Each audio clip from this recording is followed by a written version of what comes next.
हो कुल जाने ली तो बचे के तनी सा ठीक बा कि चित बदल खिया के तोहर मार दे मतिया सवतिया राजा कि धर बज सवतिन के सथिया तो बिगड़िया दतिया राजा और धर बज सवतिन के सथिया तो बिगड़िया दतिया राजा और ओकर से दिलवा लगई हो ना हमें बोलाई तो जई हो ना ओकर से दिलवा लगई हो ना मिलला बोलाई तो जई हो ना चित बदल खिया के तोहर मार दे मतिया सवतिया राजा चित बदल खिया के तोहर मार दे मतिया सवतिया राजा अरे धर बज सवतिन के सथिया तो बिगड़िया दतिया राजा अरे धर बज सवतिन के सथिया तो बिगड़िया दतिया राजा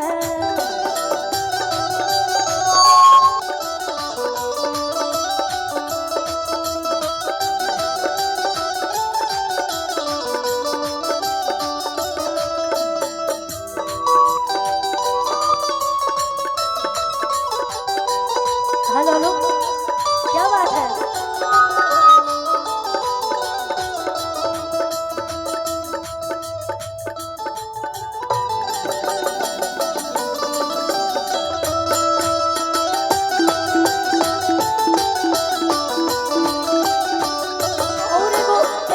लाइन याद आ गई चलने दीजिएगा भैया थोड़ा थोड़ा अरे आटा सन कोइलु तो किल कोई दी हलो पानी भरे कोइलु तो खड़े बिछलइलु आटा सन कोइलु तो किल कोई दी हलो पानी भरे कोइलु तो खड़े बिछलइलु अरे डललु तो दूध में जो रहना रहे कांदे अरे डललु ना दूध में जो रहना रहे कांदे ना गोरी रहे कांदे ना गोरी रहे कांदे ना गोरी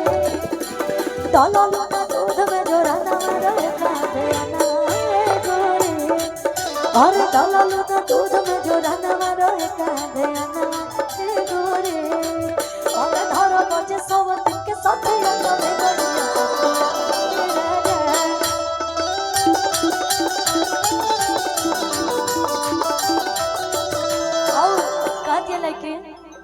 सीधा साधा बड़ो तू तो फस जइबो ए राजा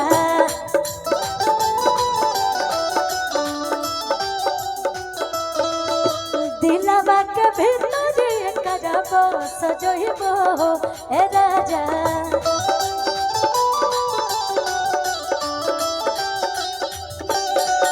सीधा साधा बड़ो तू तो फस जइबो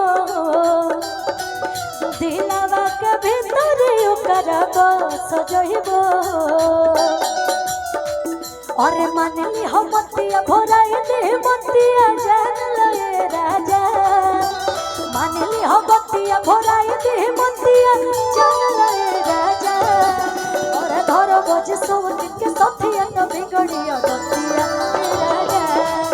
अरे धर बज सवतिन के सथिया तो बिगड़िया दतिया राजा